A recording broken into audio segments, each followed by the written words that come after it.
Bonjour à tous sur la chaîne de Celtazar Druid pour cette quatrième preview des cartes de l'extension de Les Murmures des Dieux très anciens. Alors là, cette fois-ci, ça va être un peu particulier parce qu'on va avoir une carte. Donc Blizzard avait annoncé qu'il y aurait 134 nouvelles cartes. Or, il se trouve que l'une d'entre elles est en réalité une carte qu'on va pas pouvoir jouer, mais qui va apparaître, un peu comme Thalys. Donc vous allez tout de suite comprendre. Donc là, on a le sang du très ancien. Donc si vous contrôlez deux de... Enfin, si vous en contrôlez deux, donc c'est 9-9 pour 9 avec Pokémon Tech. Si vous en contrôlez deux à la fin de votre tour, elle fusionne pour devenir le très ancien. Donc là, on va dire les stats sont corrects par rapport au prix, hein, mais sinon, ça reste quand même une carte assez chère, avec un game test pas forcément évident à mettre. Et le très ancien, c'est ça, c'est une 30-30 pour 9. Donc voilà. Alors, c'est là où c'est un petit peu mitigé. Alors, je reviens juste un petit peu en arrière parce que du coup, il faut que vous posiez vos 2-9-9, qu'elle ne meure pas, et ça vous donnera une 30-30. Bon, l'avantage de la 30-30, c'est que si elle tape votre adversaire il est mort. Sauf que le problème, c'est qu'en règle générale, le temps que vous jouez les 2-9-9, votre adversaire est déjà bien amoché. Et on préfère avoir 2-9-9 qu'une 30-30. Ça, c'est question de point de vue. Donc, en standard, je pense que ça peut être plus ou moins jouable. Ça sera peut-être pas forcément le plus joué, mais ça reste jouable. En, euh, en libre, ça me paraît difficile avec tout l'aggro qui existe. Et en arène, euh, clairement, je pense qu'il y a quasiment aucune chance que vous fassiez l'effet. Après, ça fait toujours 9-9 pour 9, donc pourquoi pas, hein, mais voilà. Donc carte intéressante, c'est pour du play for fun, ça peut être très bien, juste pour le principe d'essayer de faire venir le très ancien. Mais sinon, en dehors de ça, bof. Donc ensuite, on a Aldemar, le Seigneur Dragon. Donc c'est une 12-12 pour 10, stat plus que correct pour le prix. Et qui a Ral d'Agonie, mettez tous les dragons dans votre main sur le champ de bataille. Donc en plus avec un Ral d'Agonie extrêmement intéressant. Donc ça c'est une carte qui vraiment a une énorme plus-value. Après c'est en libre ça va être difficile parce qu'il faut vraiment essayer de ralentir les agros le temps de pouvoir le jouer. En standard, je pense qu'elle sera parfaitement jouable. Surtout que voilà, on garde des cartes dans la thématique des dragons, vu qu'on a toujours le mont Roche Noire, qui est l'extension qui a vraiment rajouté des cartes avec le game text dragon. Donc voilà, pour un deck avec les dragons, c'est excellent. Et, euh, et sinon, bah, en arène, ça peut rester intéressant, même s'il y a peu de chances que vous récupérez d'autres dragons. À mon sens, ça reste quand même intéressant. Ne serait-ce que parce que vous avez une 12-12 pour 10, donc vous aurez difficilement une meilleure plus-value en arène. Bon, après, il y a des cartes d'arène qui sont, enfin légendaires, qui seront peut-être plus intéressantes, comme une Sylvanas ou autre, mais en arène, elle n'est pas déconnante. Ensuite, nous avons l'invoqueur jumeau. Il me semble que c'est ça, c'est l'invoqueur jumeau. Donc c'est une 1-1 pour 4, donc très cher pour son prix, donc là, ça n'est pas très intéressant dit comme ça. Mais qui a ras l'agonie invoque une 5-5 destructeur sans visage.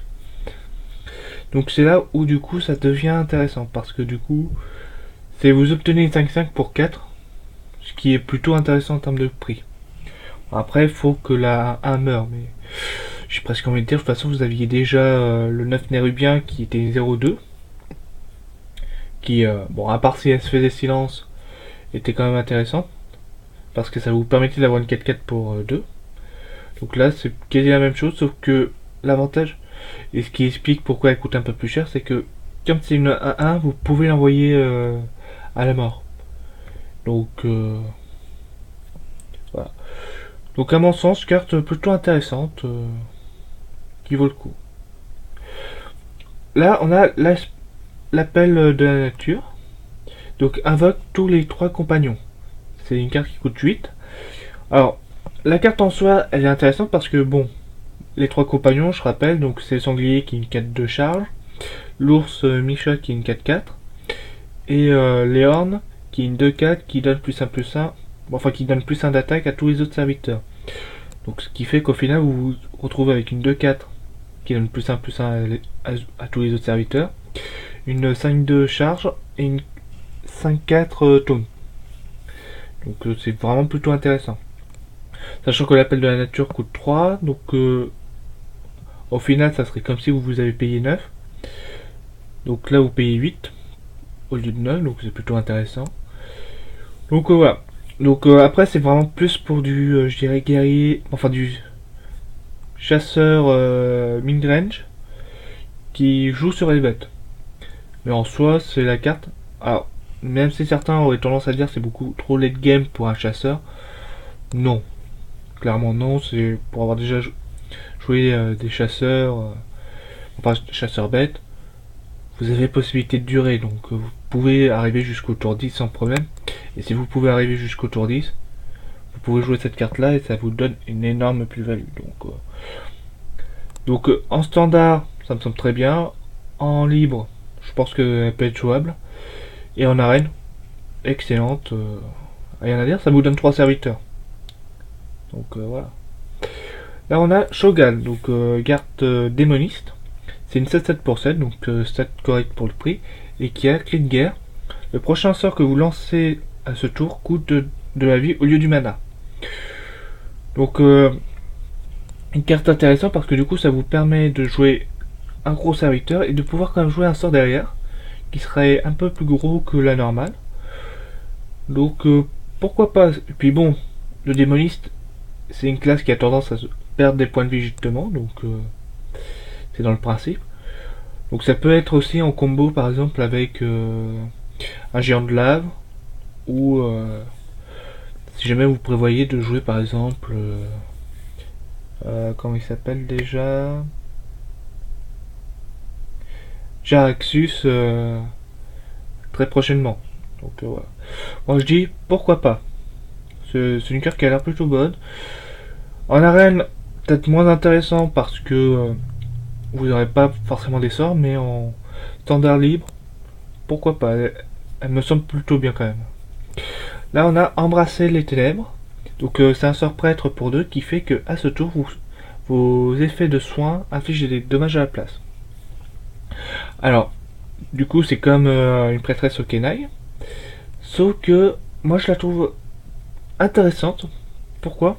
Parce que la prêtresse au Kenai, le souci c'est que c'est un effet qui reste. C'est-à-dire que c'est permanent, si vous la mettez en jeu, vous faites son effet, mais après elle reste. C'est-à-dire que vous n'avez pas possibilité de vous soigner, vous n'avez pas. C'est tant qu'elle est là, vous n'aurez pas de possibilité de vous soigner. Ce qui peut être ce qui peut être gênant. Tandis que ce sort-là, même si. Bon déjà ça coûte 2, donc ça vous coûte moins cher qu'une prêtresse au Kenai. Mais ça dure un tour, donc c'est-à-dire que vous savez que voilà. Pendant un tour vous dites je veux pouvoir faire des dégâts avec mes sorts de soin. Et le tour d'après, si vous voulez, et ben vous pouvez de nouveau soigner. Donc c'est pour ça que pour moi cette carte là est intéressante. Donc après ça vaudrait peut-être le coup de le faire, de jouer à la fois les prêtresses au Kenai et Embrasser les ténèbres dans le même deck.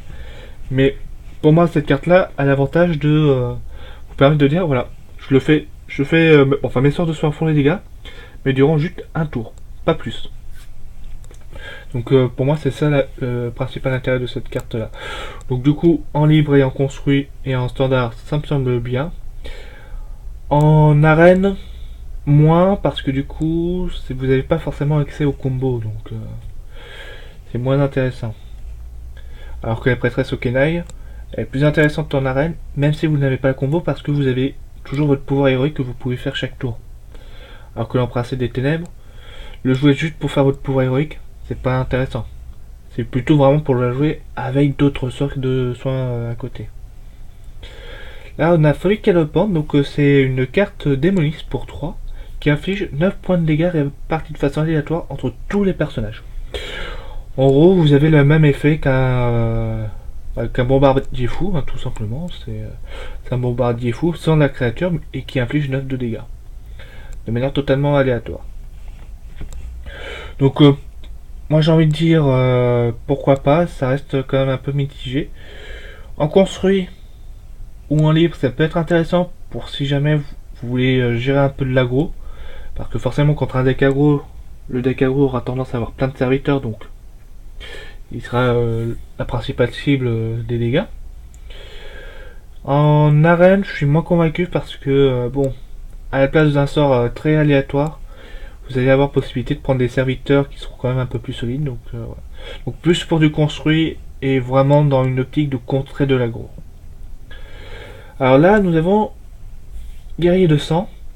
Donc un sort guerrier pour 3 qui ajoute une copie pour chaque serviteur allié endommagé et qui les met dans votre main. Enfin, qui met une copie dans votre main de chaque serviteur allié endommagé. Donc, moi je la trouve très intéressante. C'est alors clairement pour du deck construit, que ça soit en libre ou en standard, ça va être très très intéressant parce que du coup le guerrier a énormément de possibilités de s'infliger d'endommager ses serviteurs. Donc on peut imaginer de nouveau un deck guerrier sur des accès de rage. Ça pourrait être envisageable. Et en arène, plus mitigé parce que comme c'est beaucoup de board contrôle, c'est souvent il y aura qu'un seul board, enfin il y aura qu'un seul côté qui contrôlera les serviteurs. Mais après pourquoi pas, hein, je peux me tromper, ça peut être une carte qui peut être intéressante quand même en arène. À voir. Après voilà, pour moi c'est plus une carte pour un deck construit que pour une carte que pour de l'arène, mais ça serait pas non plus totalement déconnant en arène. Ça dépend des cartes que vous avez avant, mais voilà. Ah, un des nouveaux anciens, je crois même le dernier qui a été révélé, Yogg-Saron, la fin de l'espoir. Donc c'est une 7-5 pour 10, donc stat vraiment pas terrible pour son prix, mais qui a cri de guerre lance un sort aléatoire pour chaque sort lancé pendant cette partie, cible choisie au hasard. Alors, la carte est comme ça, c'est quelques petites précisions, donc déjà on comprend tout de suite, c'est son effet qui équivaut à son prix. Hein. Ces stats n'ont quasiment aucun intérêt au vu de l'effet. Je veux dire, au vu de l'effet de la légendaire, les stats, pas d'intérêt. Hein. Voilà. Alors, déjà, première chose à savoir, c'est que chaque sort lancé pendant cette partie, c'est uniquement vos sorts à vous. Pas ceux de l'adversaire. Donc, si vous avez lancé 5 sorts et votre adversaire en a lancé 2, Yogg-Saron lancera 5 sorts et non pas 7. Donc ça c'est le premier point qui est important. Deuxième point, alors quels sont les sorts? Enfin comment ça va se passer? Donc si il lance des sorts de buff, c'est-à-dire des sorts qui amplifient une créature, ça peut être aussi bien la vôtre, enfin une de vos créatures, que l'une de vos adversaires. Si il lance une boule de feu, la boule de feu pourra aussi bien affecter Yogg que un de vos adversaires. Si il tombe sur un sort d'effet de zone, effet de zone classique, c'est-à-dire que par exemple, s'il décide de lancer un choc de flamme, c'est les serviteurs ennemis qui sont affectés par le choc de flamme, parce qu'il est bien précisé dans le game text, affecte les serviteurs ennemis. Voilà. Du coup, voilà. Sinon, si c'est un sort style puissance de la nature, je crois que c'est ça, non c'est puissance du faux. C'est puissance du faux. Donc le sort qui fait soit une 3-2, soit donne +1/+1 à tous vos serviteurs. Alors pour cette carte là, donc en gros toutes les cartes avec choix des armes, le choix des armes sera choisi aléatoirement. Ensuite, alors là, ça c'est la raison pour laquelle je parlais de ce sort là. Ce sort donne +1/+1 à tous les serviteurs alliés. Donc du coup tous vos serviteurs, si c'est cet effet là qui est choisi, c'est tous vos serviteurs qui bénéficient de ce choix là. Donc gagneront +1/+1. Donc voilà, donc en gros c'est on applique le game text. Si le game text permet de choisir un héros aléatoire, il choisit un héros aléatoire, permet de choisir un serviteur aléatoire, choisit un serviteur aléatoire, et donc même l'un des vôtres, voire même vous-même. Donc voilà. c'est... Mais sinon, c'est si c'est précisé ennemi, c'est forcément ennemi. Si c'est précisé allié, c'est forcément allié. Donc voilà. Autre point, c'est si jamais Urg meurt, avant que tous les sorts soient lancés, et ben les sorts continuent à être lancés quand même. C'est-à-dire que si il doit lancer 7 sorts, et que le premier sort c'est une boule de feu qui va directement sur Urg et que Urg meurt, et bah c'est pas grave, il y aura quand même 6 sorts qui seront choisis aléatoirement et balancés. Sachant que de mémoire, les 7 sorts par exemple seront tous différents. Ça sera forcément des sorts différents. Donc voilà. Ce qui est apprécié, donc c'est une carte totalement random. Il va de soi que dès que je l'aurai, je vous ferai un play for fun là-dessus. Hein, ça, y a pas photo. Hein, ne serait que pour le voir en action. Mais sinon, globalement, voilà. Alors, j'irai une carte vraiment très très aléatoire. C'est la carte, vous la jouez. Vous avez quasiment 90% de chances que la partie se termine. Quoi qu'il arrive. C'est-à-dire que soit vous mourrez, soit votre ennemi meurt, mais 90% de chances que la partie est terminée. Alors par contre, à savoir aussi que si jamais un des deux héros meurt pendant la phase de lancement de sort, il arrête tout de suite de lancer les sorts et la partie est terminée. Voilà. Dès qu'un des héros meurt, ça arrête. Ça s'arrête. Donc voilà. Et aussi par rapport à... comment il s'appelle déjà, j'ai oublié le dragon qui... Nostradamus. Voilà. Donc le dragon qui fait que vous n'avez plus que 15 secondes pour jouer. Faut savoir que on passe au tour de l'adversaire qu'une fois que tous les sorts ont été lancés. Donc il n'y aura pas de possibilité de gérer des spot bugs là-dessus. C'est-à-dire que voilà, Nostradamus est en jeu, vous lancez Urg, on fait d'abord tous les sorts de Urg, et une fois tous les sorts de Urg faits, ça passera au tour de l'adversaire, mais pas avant. Donc voilà. Voilà, c'est tous les points de détail importants à savoir sur cette carte-là, qui je pense va être quand même jouée en compétitif, même si certains peuvent trouver ça dommage. Alors du coup, standard libre, il est tout à fait jouable si vous voulez vraiment faire son effet, donc voilà. En arène, je dirais très mauvais. Pourquoi? Parce que vous ne pourrez pas vous amuser sur les sorts. Sauf si ça fait partie des premières cartes sur lesquelles vous avez pu faire le choix. Et dans ce cas-là, il faut que ça soit la première carte sur laquelle vous tombez. Mais en gros, il est peu probable qu'elle soit souvent jouée. C'est en arène, elle sera pas terrible parce que c'est peut-être 5 pour 10 quoi. Et pour lancer un ou deux sorts complètement aléatoires. Donc, alors qu'en construit, vous pouvez aller jusqu'à une dizaine de sorts lancés de manière aléatoire. C'est pas. Donc voilà. Donc là, nous avons l'invoqueur sans visage, donc une 5-5 pour 6, stat un peu faible pour son prix, mais qui a cri de guerre, invoque un serviteur aléatoire coûtant et un coût converti de 3. Donc, du coup, ce qui veut dire que pour 6, vous avez une 5-5 et un serviteur coûtant 3 de mana, donc c'est un peu comme si vous aviez une 5-5 pour 3. C'est comme ça que je vois les choses. Donc, une bonne carte pour le mage. Mais du coup, pour le mage. Donc, le villageois possédé, donc c'est une 1-1 pour 1, stat à peu près correct pour le prix. Et qui a cri de guerre, invoque une bête des ombres, 1-1. Donc, voilà, donc du coup, c'est plutôt intéressant pour le démoniste. Ça fait une carte qui reste en jeu. Enfin, du moins qui reste au moins une fois en jeu. Donc voilà. Le serviteur de Yogg-Saron, donc une 5-4 pour 5, un peu faible au niveau stat, et qui a cri de guerre, lance un sort aléatoire, ayant un coût de 5 ou moins. Et la cible est choisie aléatoirement. Donc du coup c'est comme Yogg-Saron, la légendaire qu'on a vu précédemment. Et voilà, pour 5. Un peu mitigé, mais En arène, pourquoi pas. Si vraiment vous n'avez pas d'autre choix, mais je dirais quand même que ça reste une carte faible en arène. Et en construit, je dirais que ça serait vraiment à voir. Ah, c'est une carte match du coup. Mais ça serait vraiment à voir en arène. Enfin en construit. Si le sort qu'il lance de manière aléatoire compte pour Yogg-Saron lui-même. Si ça compte pour Yogg-Saron également, pourquoi pas. Ça vous fait un board et ça vous permet de mettre un token de sort supplémentaire pour votre légendaire, mais voilà. À voir. J'ai des doutes quand même, mais voilà. Je la trouve un peu moyenne. Ensuite, nous avons Zorgurt le Slithzora, je sais pas ce que ça veut dire.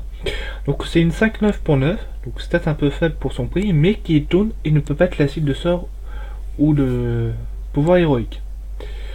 Donc, du coup, personnellement, je trouve que c'est un taunt qui est très intéressant. Le problème, c'est que comme elle coûte cher, elle va pas arriver tout de suite. C'est ça son problème. Mais le fait que ça soit un taunt et qu'il ne peut pas être la cible de sort, fait que si vous arrivez à tenir jusqu'au tour 9 contre de l'aggro se retrouve complètement en sous-régime du coup, parce qu'il ne pourra pas la gérer facilement. Mais sinon, j'aurais quand même tendance à dire que vous avez d'autres cartes qui seraient peut-être plus intéressantes, mais voilà. Intéressantes, mais sur plus. Et en arène, par contre, ça reste quand même une bonne carte. Même si du coup il n'y a pas forcément beaucoup de sorts qui l'affecteront, mais voilà. C'est pas non plus totalement déconnant. Même si on prendra peut-être certainement d'autres légendaires à la place de celle-ci. Tête charbon, donc c'est une carte voleur qui coûte 6 et qui fait que vous piochez une carte et place 2 copies supplémentaires dans votre main. Alors, elle est intéressante parce que du coup ça vous fait 3 cartes supplémentaires pour 6. Voilà, c'est piocher une carte, faut considérer que c'est quasiment un coût de 2. Faut payer 2 à peu près pour piocher une carte. Et là, c'est comme si vous en piochez 3. Donc pourquoi pas. C'est une carte vraiment à plus-value assez intéressante. Et en arène, ça peut valoir... Enfin, construit, elle est intéressante du coup. Et en arène, je trouve qu'elle peut aussi être intéressante parce qu'elle a une bonne plus-value. Voilà. C'est parce que si vous tombez sur un serviteur, vous récupérez 3 serviteurs derrière. Donc pourquoi pas en arène, et en construit, ça peut être intéressant également. Et là, du coup, carte druide. Sweep of All Gold, donc les esprits des anciens dieux, donc qui coûte 7. Donc choix des armes, invoquer 7 à 1 esprit. Donc c'est classique, hein, je veux dire, effectivement c'est le nombre dont on peut s'attendre pour le prix. Ou donne à vos serviteurs plus de plus 2. Alors le plus de plus 2 pour vos serviteurs, c'est intéressant si vous commencez à avoir 4 serviteurs sur le board. Moins, c'est pas terrible. Pourquoi? Parce que avec le druide, vous avez déjà des cartes qui vous donnent, par exemple, plus de 2 pour 2, qui donnent... ouais, après, voilà, déjà vous avez une carte de base qui vous coûte 2 et qui donne plus de 2 plus taunt. Donc voilà, donc pour qu'elle ait vraiment un intérêt, il faut que ça aille jusqu'à donner un total de plus 8 plus 8. Plus 6, ça peut encore être jouable, mais plus 8, c'est vraiment, je dirais, là où ça commence à être intéressant. Et pour donner plus 8, il faut que vous ayez au moins 4 serviteurs.